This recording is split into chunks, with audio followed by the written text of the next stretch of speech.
David is not only in big trouble, he's probably guilty if all of the information in this new document prosecutors in the case have filed proves to be true. But there are things under the surface that may complicate this.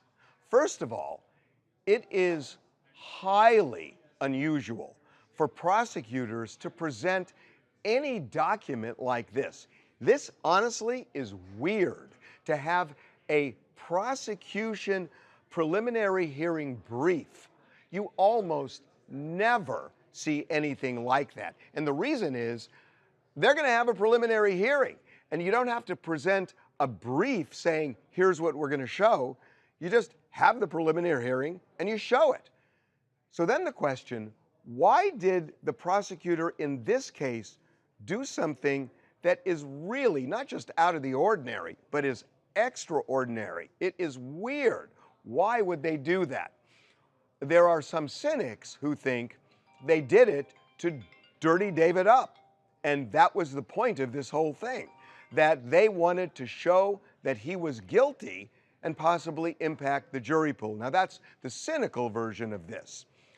There is another version, which is that it kind of greases the wheels so that when the preliminary hearing happens, there's momentum to get what the prosecution needs, which is the judge to say, this case is going to trial. So that's one thing.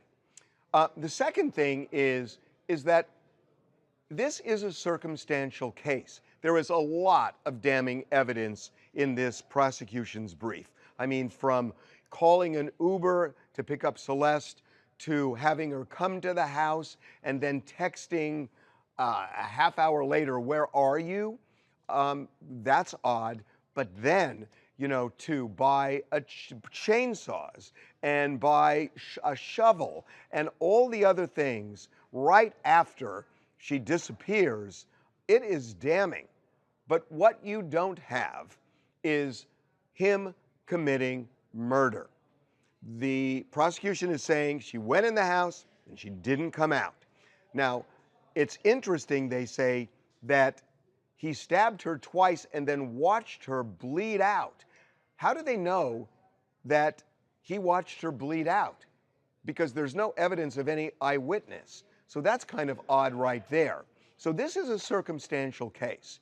Nevertheless, there is a lot of incriminating evidence. Again, if you believe what the prosecution is saying in this brief, if all of these things become true.